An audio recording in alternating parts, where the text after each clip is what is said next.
یہ بہلول بھی اسی قبیلے کا فرد تھا، دجلہ کے کنارے مٹی کے گھروندے پاؤں پہ بناتا ہے اور انہیں مسمار کر دیتا ہے۔ وہ کبھی آپ نے دیکھا ہوگا کہ بچے ریت میں اپنا پاؤں رکھ کر کے اوپر سے ریت تھپک لیتے ہیں اور پھر پاؤں ہولے سے نکال لیتے ہیں، بچ جائے تو بڑے خوش ہوتے ہیں، اور جب کھیل ختم ہو جاتے تو اسے گرا دیتے ہیں اپنے ہاتھوں سے۔ بہلول بھی اسی شغل میں لگا ہوا ہے۔ بہلول یہ کام کر رہا ہے، گروندے بناتا ہے گراتا ہے، گروندے بناتا ہے گراتا ہے۔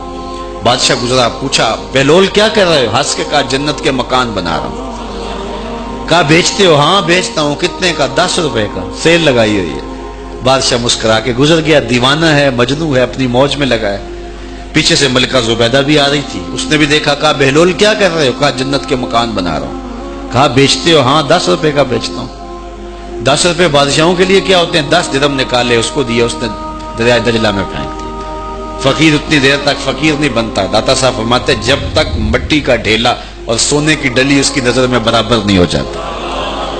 اور ایک مکان کے گرد، ایک وہ گھروندے کے گرد دائرہ لگایا، کہا یہ تیرا ہوا۔ ملکہ گزر گئی، بادشاہ بھی چلا گیا، شام کو اپنے محل میں پہنچے۔ بادشاہ سویا، منظر جاگا کہ حشر کا دن ہے، پھر جنت کا منظر ہے، جنت میں بڑے بڑے خوبصورت مکان ہیں۔ ایک مکان تو بڑا ہی اچھا لگا، تو جی چاہا کہ اس مکان کو دیکھوں۔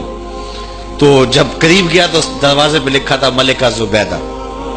شوق سے آگے بڑھا تو دربان نے روک دیا، کہا یہ ملکہ کا ہے۔ کہا وہ میری ہی ملکہ ہے۔ کہا دنیا کے ضابطے اور ہیں، آخرت کے ضابطے اور ہیں۔ بادشاہ کی آنکھ کھل گئی، بے چین ہو گیا، ملکہ کو بیدار کیا، کہا تو کون سا نیک عمل کیا ہے؟ میں نے جنت میں تیرا یوں مال دیکھا ہے۔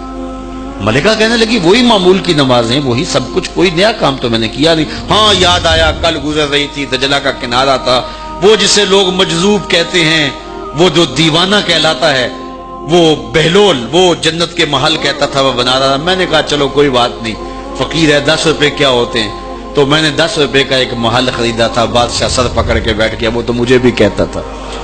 میں دیوانے کی بات سمجھ کے گزر گیا۔ اگلے دن بادشاہ قصدن گزرا۔ جب قصدن گزرا نا تو دل دھڑک رہا تھا کہ کہیں مجذوب پھر آج مل جائے اور اسی موج میں ہو تو کام بن جائے۔ دیکھا تو بہلول وہاں بیٹھا ہوا ہے، آگے بڑھ کے دیکھا تو کام بھی وہی۔ بادشاہ پھر رک گیا، پوچھا بہلول کیا کر رہے ہو؟ اب دل دھڑک رہا تھا کہ مجذوب ہے، کوئی اور بات کہہ دے تو چلو اچھا ہو کہ وہی جواب دے دے۔ اس نے وہی جواب دیا، جنت کے محل بنا رہا ہوں۔ بادشاہ کا کچھ دل ٹھہرا، پھر کہا اچھا بیچتے بھی ہو؟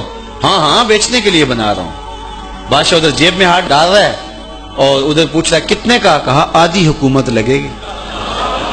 کہا کل تو 10 روپے کے بتا رہے تھے۔ کہا کل تم نے دیکھا نہیں تھا، آج سودا دیکھ کے لے رہے ہو۔ اللہ تعالیٰ ارشاد فرماتا ہے انما تنذر من اتبع الذکر وخشی الرحمن بالغیب، جو ان ڈٹھے سودے کرتے ہیں، جو بغیر دیکھ کے کرتے ہیں۔ اچھا چلو ایک خوشخبری میں آپ کو بھی سناؤں، اور وہ خوشخبری رسول اللہ کی زبان سے۔ حضور نے فرمایا طوبی لمن رآنی وآمن بی وطوبی 7 مرات من لم یرانی وآمن بی۔ فرمایا صحابہ تمہیں مبارک ہو ایمان کی کہ تم نے مجھے دیکھا اور میرے اوپر ایمان لائے، اور کہا انہیں 7 مبارکیں ہوں جنہوں نے مجھے دیکھا بھی نہیں ہوگا اور پھر بھی ایمان لائیں۔ انما تنذر من اتبع الذکر وخشی الرحمن بالغیب فبشرہ بمغفرۃ واجر کریم۔ ان کو بشارت دے دیجئے بڑی عزت والے اجر کی اور خوشخبری بھی۔ تو جس اجر کو میرا رب بھی کریم کہہ رہا ہے وہ اجر کیسا ہوگا؟ تو یہاں تو لہجہ دم توڑتا ہے اور الفاظ ساتھ نہیں دیتے کہ اجر کریم کی کیا تعریف کریں جس اجر کو میرے رب نے بھی کریم کی صفت سے موصوف کر دیا ہے۔